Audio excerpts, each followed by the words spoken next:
जी हमें छोड़ दो, चील जी प्लीज छोड़ दो, हम आज के बाद आपके आम कभी नहीं चुराएंगे, प्लीज हमें छोड़ दो। ओए अच्छा, तो अब मैं समझा, तुम दोनों ही हमारे आम चुराते थे। अब मैं तुम दोनों को नहीं छोड़ूंगा।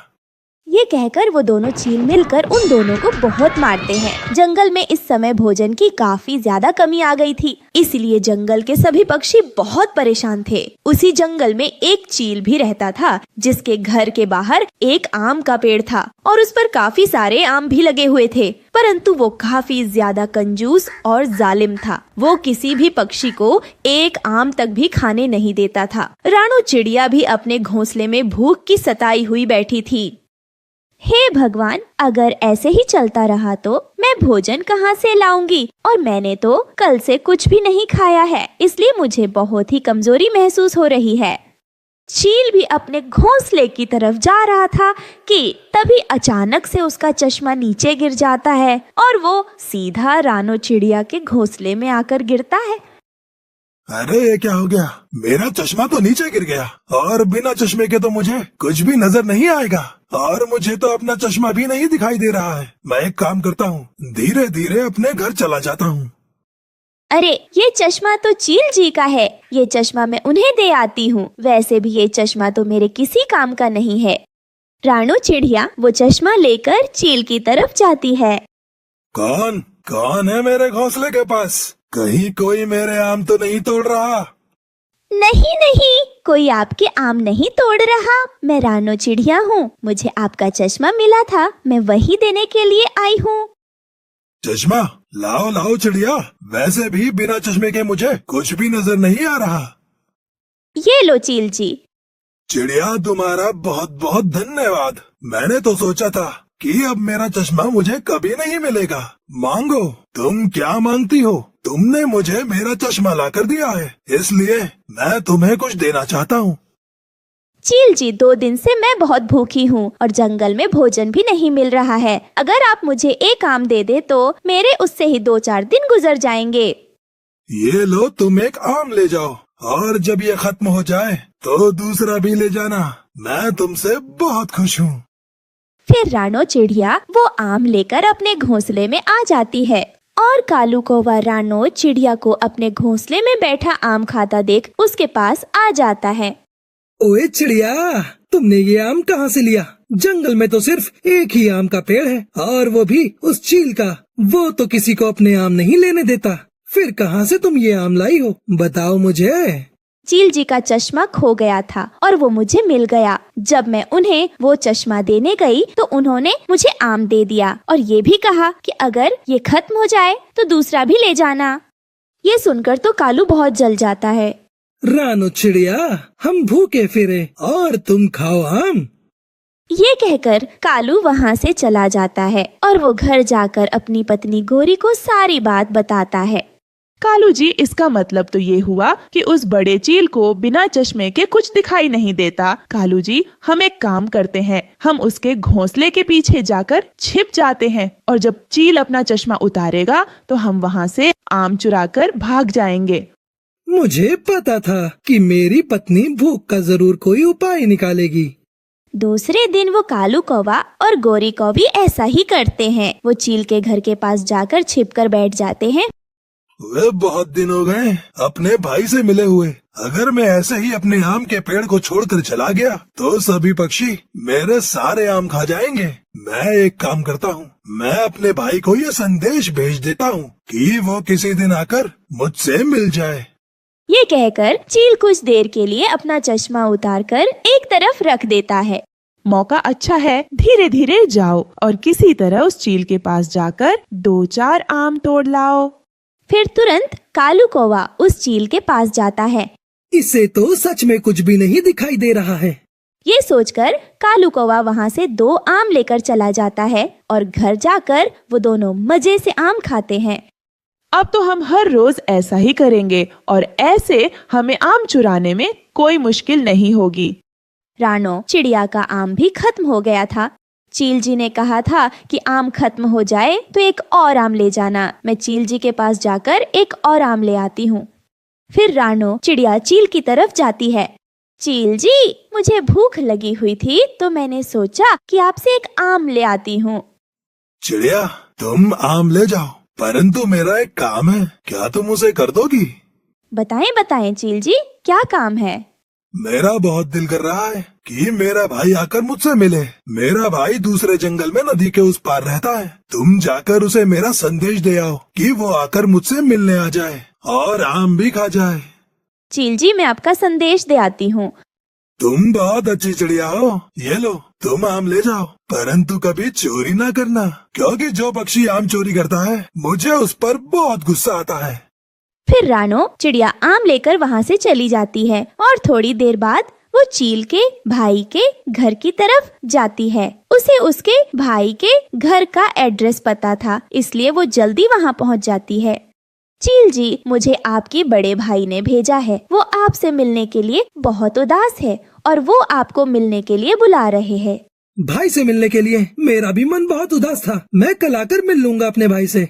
वहीं गौरी, कौवी और कालू तो आज भी छिपे बैठे हुए थे। जैसे ही चील अपना चश्मा उतारता है, तभी गौरी कालू से कहती है, कालू जी, 1-2 आम खाने से मेरी भूख कम नहीं होती, इसलिए आज आप ज्यादा से आम ले आना। कालू फिर से चील के आम चुराकर वहाँ से भाग जाता है। वो दोनों आम चुराकर वहाँ से जा रहे थे कि तभी चिड़िया उन दोनों को आम ले जाते हुए देख लेती है। तब रानो चिड़िया उन दोनों के पीछे उनके घर आती है। कालू भैया, मैंने देख लिया है कि आप दोनों चील के आम चुराते हो, ये गलत बात है। तो फिर क्या हुआ चिड़िया? अगर चील को बताया तो जान से मार दूंगा तुझे। मैं छोटी चिड़िया, मुझे क्या जरूरत है आपको बताने की। मैं तो बस आपको इतना बताने आई थी कि चील भी कह रहा था जो भी चोरी करता है उन्हें उन पक्षियों से सख्त नफरत है। अगर उन्हें आपके बारे में पता चल गया तो वो आपको बहुत मारेंगे। तुम जाओ, अगर हमें मार पड़ेगी तो हम खा लेंगे, और तुम अपनी ये चोंच बंद करो। जाओ, अपने घर जाओ। फिर रानो चिड़िया शर्मिंदा होकर वहाँ से चली जाती है और वो अपने घोंसले में बैठी आम खा रही थी कि तभी बंटी कबूतर वहाँ आ जाता है। चिड़िया बहन, मैं भी बहुत भूखा हूँ, मुझे भी आम दे दो थोड़ा सा खाने को। लीजिए कबूतर भैया, आप भी खाएं कबूतर भैया। मैंने देखा कि कौवे भाई चील के आम चुरा रहे थे। अगर चील को पता चल गया तो वो बहुत मारेगा उन्हें। चिड़िया, तो कौन सा उन्हें पहली बार मार पड़ेगी? वो तो कई बार चोरियों की वजह से पिट चुके हैं, लेकिन वो फिर भी नहीं मानते। रात को गौरी और कालू अपने घर में लेटे हुए थे कि गौरी अपने पति कालू से कहती है, कालू जी, रोज रोज चोरी करने से तो अच्छा है कि हम आज ही जाकर सारे आम तोड़ लाते हैं और फिर मेरी माँ के जंगल में जाकर मजे से आम खाएंगे। मैं भी यही सोच रहा था, हम कल ऐसा ही करेंगे। और फिर दूसरे दिन चील का छोटा भाई भी चील से मिलने आ जाता है। ओए छोटे, मेरा मन बहुत उदास था, इसलिए मैंने चिड़िया से संदेश भिजवाया था तुझे। बड़े, मेरा भी आम खाने को बहुत मन था और मैं भी आपसे मिलने के लिए बहुत उदास था। छोटे, तुम थोड़ी देर यहाँ बैठो, मैं नदी से पानी पीकर आता हूँ, फिर हम दोनों मिलकर आम खाएंगे। फिर बड़ा चील नदी से पानी पीने चला जाता है और रोज की तरह कौवे भी वहाँ आ जाते हैं। कालू जी, आज चील जी के पास चश्मा नहीं है, लगता है कि उनका चश्मा कहीं खो गया है। कालू और गौरी को ये पता नहीं चलता कि ये तो चील का छोटा भाई है और बड़ा चील तो नदी पर पानी पीने गया है। फिर कौवा और कौवी चील के पास आते हैं। छोटा चील तो खामोश बैठा हुआ था। कौवा और कौवी वहाँ आकर आम तोड़ तोड़ कर नीचे फेंकने लगते हैं। उन दोनों को ऐसा करता देख छोटा चील देख लेता है और वो उन दोनों को आकर पकड़ लेता है। बेशर्म कौवो, चोरी करते हो, तुम्हें शर्म नहीं आती है? चील जी, आपको चश्मे के बिना कैसे नजर आ रहा है? वो मेरा बड़ा भाई है, चश्मे वाला। तभी बड़ा चील भी वहाँ आ जाता है और वो दोनों भाई कौवों को एक पेड़ से बांध देते हैं। ओए, तो जब मैं चश्मा उतारता था तो तुम दोनों मेरे आम चुराते थे, अब मैं समझा। ओए, आज मैं तुम दोनों को ऐसा सबक सिखाऊंगा कि जिंदगी भर याद रखोगे तुम दोनों। फिर चील उन दोनों की खूब पिटाई करता है। चील जी, एक बार छोड़ दो, फिर कभी इधर नहीं आएंगे हम, हमें जाने दो। तभी रानो चिड़िया भी वहाँ आ जाती है और वो चील से विनती करके कौवों को छुड़वाती है। चिड़िया, अगर ये कौवे मुझे दोबारा यहाँ नजर आए तो मैं जान से मार दूंगा इन्हें। इन दोनों को ले जाओ यहाँ से। फिर रानो माँ, मुझे आपके पास ऐसे सोना बहुत अच्छा लगता है। हाँ मुझे भी। मम्मा, हम कितने छोटे थे जब पापा हमें छोड़ के गए। 2 दिन के थे बच्चों तुम, जब तुम्हारे पापा की एक हादसे में मौत हो गई। उनके जाने के बाद मेरी तो जीने की इच्छा ही खत्म हो गई थी। फिर मैंने तुम दोनों को देखा और मुझे जीने के लिए एक नई वजह मिल गई। मम्मा, आप हमेशा ही हमारे साथ रहना। हाँ बेटा, मैं तो हमेशा ही साथ रहूंगी। टिल्लू, अगर मुझे कभी कुछ हो गया तो तुम अपनी बहन का ध्यान रखना। आपको कभी कुछ नहीं होगा, आप हमेशा ही ऐसे हमारे साथ रहोगे। बच्चे अपनी मम्मा के साथ सो जाते हैं। अगले दिन मम्मा चिड़िया अपने बच्चों के लिए दाना लेने जाती है। मिल गया मुझे मीठा फल। ये फल मैं अपने प्यारे बच्चों के लिए लेके जाऊंगी। चिड़िया फल लेके उड़ती है, तभी पीछे से एक जालिम चील आके चिड़िया पर हमला कर देती है। कालू कौवा एक पेड़ के पीछे छुपकर ये सब देख रहा था, पर उसके अंदर इतनी हिम्मत नहीं थी कि वो चील का सामना करे। जालिम चील चिड़िया को मारकर उसे ले जाती है। कालू कौवा रानी के बच्चों के पास जाता है। बच्चों, मैंने खुद देखा उस जालिम चील को तुम्हारी माँ को ले जाते हुए। मम्मा अभी तो हमारे लिए दाना लेने गई थी। हिम्मत रखो बच्चों, हम पक्षियों का जीवन ऐसा ही होता है। अब तुम्हें एक दूसरे का ख्याल रखना है। वो चील मुझे ले जाती पर मेरी मम्मा को छोड़ देती। भैया, मम्मा अब कभी नहीं आएंगी। चुप हो जाओ छुटकी, तुम्हारा भाई है ना तुम्हारे साथ। ऐसे ही दिन गुजरते हैं। टिल्लू अपनी बहन छुटकी का बिल्कुल एक माँ की तरह ध्यान रखता था। वो घर के सारे काम खुद ही करता था, दाना लेके आता था और फिर छुटकी को नदी किनारे खिलाने लेने जाता था। समय के साथ बच्चे बड़े हो जाते हैं और अपना दुख भी भूल जाते हैं। फिर एक दिन टिल्लू एक चिड़िया से शादी कर उसे अपने घर ले आता है। बबली, ये मेरी छोटी बहन है। भाभी, मेरी प्यारी भाभी।